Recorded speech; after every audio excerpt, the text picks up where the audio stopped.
জয় মা লক্ষ্মী। কোজাগরী লক্ষ্মী পুজোর দিন সংসারে অর্থাভাব কাটাতে, সংসারে আয় উন্নতি বৃদ্ধি করতে মা লক্ষ্মী পুজোর দিন কয়েকটি মঙ্গল সামগ্রী বাড়িতে নিয়ে আসুন। প্রসন্ন হবে মা লক্ষ্মীর কৃপায় সবার সংসার, চলে যাবে আর্থিক কষ্ট, আয় উন্নতি বাড়বে এবং সংসারে সকলে সুখ শান্তিতে কাটাতে পারবেন। নমস্কার বন্ধুরা, কোজাগরী পুজোর দিন মাকে সন্তুষ্ট করতে বিভিন্ন সামগ্রী কিনে থাকি, যা দিয়ে আমরা পুজো করি। তবে তার মধ্যে কিছু বিশিষ্ট জিনিস আছে, কিছু নির্দিষ্ট সময়ও আছে, যা কোজাগরী লক্ষ্মী পূর্ণিমা তিথির সময় বাড়িতে কিনে আনা যায়, তাহলে ভালো ফল পাওয়া যায়।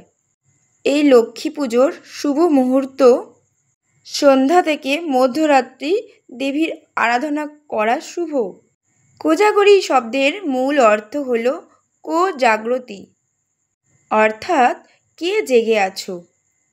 জনশ্রুতি বলে আশ্বিন পূর্ণিমা রাতে মা স্বর্গ থেকে মর্তে নেমে আসে, তিনি প্রতিটি ঘরে খোঁজ নেয় ভক্তরা তার আরাধনায় কতটা মত্ত।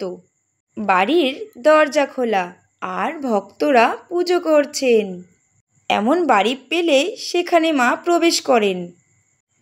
ধন সম্পদ ঐশ্বর্যের দেবী লক্ষ্মী, তিনি আমাদের বরদান করেন। যেখানে অন্ধকার সেখানে প্রবেশ করেন না তিনি। তাই কোজাগরী রাত্রে প্রতিটি ঘরে ঘরে প্রদীপ জ্বলে, ভক্তরা রাত জেগে থাকেন। মা লক্ষ্মীর কাছে তারই প্রিয় জিনিস নৈবেদ্য আমরা সাজিয়ে দিই। তারই অন্তর্গত কয়েকটি সামগ্রী আমাদের বিশেষ পর্বে উল্লেখিত রয়েছে। শাস্ত্র বলছে এগুলি আনলে আয় উন্নতি হয় বাড়িতে আনলে। এবার চলো জানিয়ে দিচ্ছি সেই মঙ্গল সামগ্রীগুলো কি কি। দাঁড়াও, তার আগে আরও কিছু শুনে নিই। মা লক্ষ্মীর আরেকটা নাম হলো সাগর নন্দিনী, কারণ মা লক্ষ্মী সমুদ্রে প্রবেশ করেছিলেন সাগর রাজার কন্যা রূপে। সাগর রাজ রত্নাকর দেবীর পিতারূপে ভগবান শ্রী বিষ্ণুর সাথে কন্যার বিবাহ দিয়েছিলেন, তাই মা লক্ষ্মী সাগর কন্যা নামে আরও অনেক নাম আছে, আমরা জেনে থাকবো, এর পরেরটায় তোমাদের বলে দেব। এবার জেনে নেওয়া যাক শঙ্খ। শঙ্খ হচ্ছে মা লক্ষ্মীর অত্যন্ত প্রিয় জিনিস। এই শঙ্খ বাড়িতে আনলে পুজোর দিন খুব উন্নতি, আয় উন্নতি হয়। দক্ষিণা বস্ত্র। শঙ্খ আনলে যেমন মা লক্ষ্মী প্রসন্ন হন, সেরকম প্রসন্ন হন নারায়ণ। শঙ্খ ছাড়া পূজা পরিপূর্ণ হয় না। আপনি পুজোর দিনে শুদ্ধ লাল, কমলা, হলুদ বর্ণের বস্ত্র ধারণ করুন, তাতে মা খুব খুশি হবেন। এই দক্ষিণা বস্ত্র শঙ্খ দ্বারা মার পুজো সম্পূর্ণ হয়, সেহেতু এই দিনে এই শঙ্খ আনলে মার পূজা সম্পন্ন হবে। যেহেতু মা সাগর দেবী, সাগর জিনিস মায়ের কাছে খুব প্রিয়। মার অতি প্রিয় জিনিস হচ্ছে পদ্ম ফুল। তো পদ্ম ফুলের বর্ণনায় আমরা চলে আসি। পদ্ম ফুল মায়ের পাশে দিলে বা মায়ের সামনে দিলে খুব মা খুশি হবেন। আরেকটি কথা বলা হচ্ছে যে পদ্ম ফুল যদি না পেয়ে থাকেন, পদ্ম বীজ মালা 108 বার জপ করুন। মা লক্ষ্মীর পূজার দিনে যদি আপনারা পদ্ম ফুল না পেয়ে থাকেন, তো পদ্ম বীজ দিয়েও পূজা করা সম্ভব হয়ে থাকে। মা লক্ষ্মীর পুজোর দিনে এই 108 বার জপ করে মা লক্ষ্মী পদ্ম ফুল ছাড়া পদ্ম বীজ দিয়েও মা লক্ষ্মী সন্তুষ্ট হয়ে থাকেন, শাস্ত্রে বলা হয়ে আছে।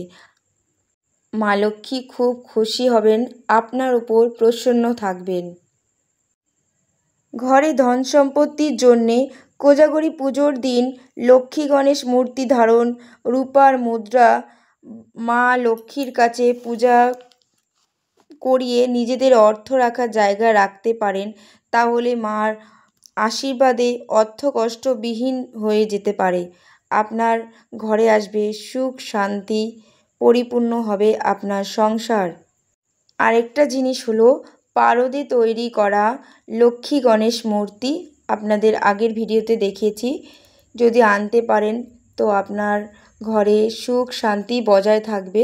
আপনারা যদি এই কাজগুলো করতে পারেন, আশা করি আপনাদের ফলস্বরূপ পাবেন। যদি কেউ পারদের মূর্তি না আনতে পারেন, পিতলের মূর্তি ধারণ করলেও হবে, তাতে মা সন্তুষ্ট হয়ে থাকেন। বাস্তবিক মতে মা পারদের মূর্তি আনলেই বেশি খুশি হয়ে থাকেন। যারা পারেন না তারা পিতলের মূর্তি ধারণ করতে পারেন। আরেকটি হলো মায়ের পাদুকা। লক্ষ্মী পুজোর দিন এই পাদুকা ঘরে আনেন, আপনার সুখ শান্তি বজায় থাকবে। আর লক্ষ্মী পুজোর দিন রাতে অবশ্যই দ্বীপ জ্বালিয়ে রাখবেন, সারা রাত জ্বলবে, এটাকে নিভতে দেবেন না। আশা করি যদি এই ভিডিওটা আপনাদের ভালো লেগে থাকে, লাইক কমেন্ট শেয়ার করতে ভুলবেন না। তো আমার ভিডিওটা কেমন লাগলো সবাই প্লিজ একটু কমেন্টে জানাবেন। এখানে ভিডিওটা শেষ করলাম, পরের ভিডিও দেখার জন্য অনুরোধ।